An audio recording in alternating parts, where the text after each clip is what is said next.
પાદરાના સરસરવણી ગામે નવીન પંચાયત ઘરનું ખાતમુહૂર્ત ધારાસભ્ય ચૈતન્યસિંહ ઝાલાના હસ્તે કરવામાં આવ્યું હતું। આ પ્રસંગે જાહેર મંચ પરથી સરપંચના પતિને આમંત્રણ ન મળવાની વાત અંગેના વિવાદ અંગે સ્પષ્ટતા કરવામાં આવી હતી।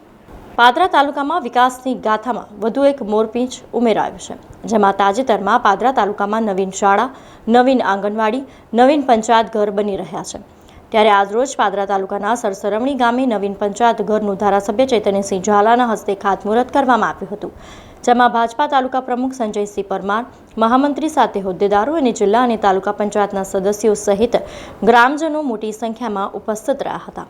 ઉલ્લેખનીય છે કે સરસરવણી ગામના સરપંચ પતિને આમંત્રણ ન મળ્યું હોવાના વિવાદ અંગે ધારાસભ્ય ચૈતન્યસિંહ ઝાલાએ સ્પષ્ટતા કરી હતી અને પાદરા તાલુકાનો વિકાસ કોઈપણ સંજોગોમાં અટકશે નહીં તેમ જણાવ્યું હતું।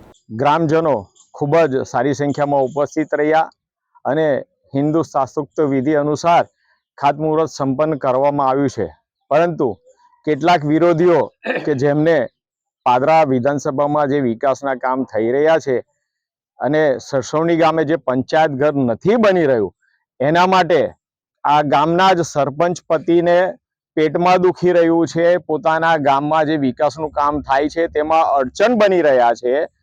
તેમનું કહેવું એવું હતું કે ધારાસભ્યએ આમંત્રણ નથી આપ્યું, તો સરપંચ પતિ જે વહીવટ કરે છે, અનગઢ વહીવટ કરે છે, એમને કહેવા માંગીશ કે ધારાસભ્ય મહેમાન હોય, ગામજન જે વહીવટી તંત્ર કામ કરે છે એને ધારાસભ્યને આમંત્રણ આપ્યું હતું અને આ ગામના પ્રથમ નાગરિક તરીકે સરપંચ અને બીજા નાગરિક તરીકે એમના પતિ આવે છે, તો એમને પણ હાજર રહેવું જોઈએ। જે વિવાદો ઉભા કરીને અડચણ ઉભો કરવા માંગતા હતા અને આજનો કાર્યક્રમ બંધ રખવા માંગતા હતા અને એમની જોડે લાયસન્સ વગરનું એક છૂટમૂટિયું કોઈક સોશિયલ મીડિયા ચલાવે છે, એ પણ આ કામમાં અવરોધરૂપ બનવા પ્રયત્નો કરતા હતા। પરંતુ સમગ્ર ગામજનોએ ભેગા થઈને આવા વિરોધીઓને જે વિકાસના કામમાં હવનના હાડકા નાખે છે તે લોકોને ગામજનોએ ખૂબ સારામાં સારો જવાબ આપ્યો છે અને હું તેમને કહેવા માંગીશ કે તમારા પ્રયત્નો જેટલા કરવા એટલા કરી લો। આ પાદરા વિધાનસભા વિસ્તારમાં વિકાસ અટકવાનો નથી। ખૂબ ખૂબ આભાર।